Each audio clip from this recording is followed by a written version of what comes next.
This is Lumino and I'm Isabel, and today we're going to be going over one of the most brutal murders committed by a juvenile in Washington state. On the 15th of February 2003, Lisa Sorger was home alone with her two sons when Evan Drake Savoie and Jake Lee Eakin knocked on the door asking if her 12-year-old son, Craig Martin Sorger, could come out and play. Craig overheard Jake and Evan talking to Lisa, which made him beg his mother for permission. After she finally agreed, Craig thanked her, hugged her, and kissed her bye for the last time.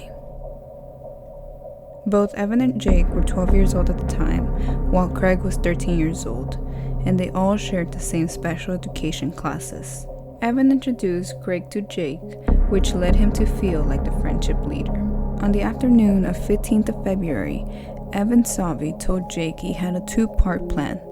First, he was going to murder Craig Sorger and then move on to murder the owner of a trailer court near the park.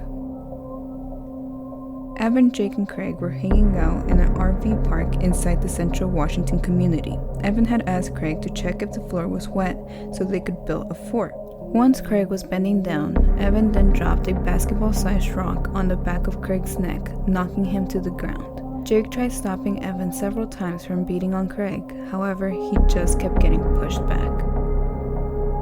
Evan then proceeded to stab Craig more than 30 times while Craig was laying on the ground face down motionless.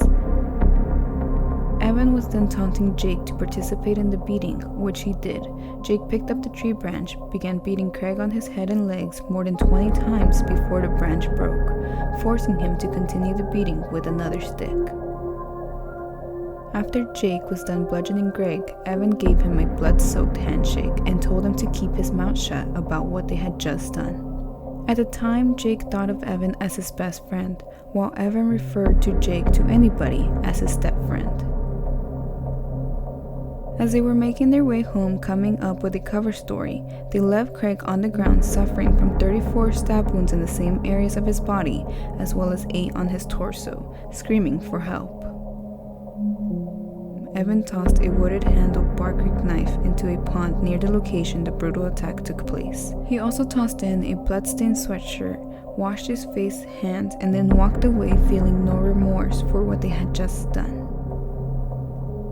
Craig's mother Lisa began getting worried once nighttime rolled around, being well aware of Craig's fear of the dark and refusal to stay out past dusk.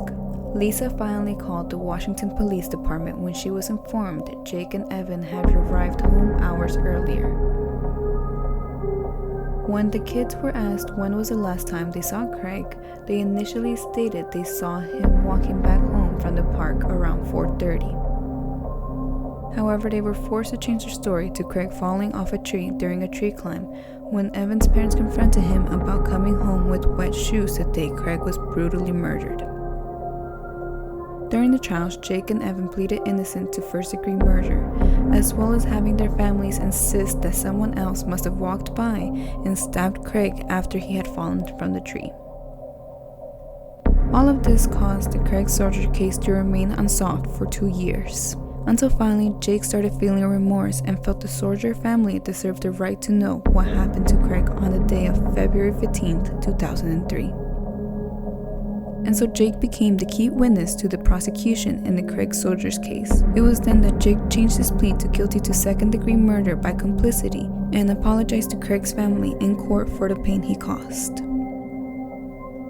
The county judge who ordered them tried as adults dismissed any recommendations from psychologists hired from both the defense and prosecution to keep the kids in juvenile court due to the fact that he thought the murders were too gruesome and doubted rehabilitation in the juvenile system was possible, as well as wanting to keep the community protected from Jake and Evan.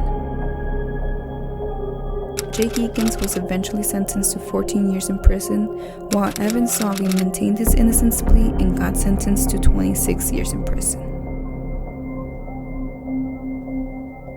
Thank you for watching today's video. If you liked the video, please like, share, and subscribe. Until next time.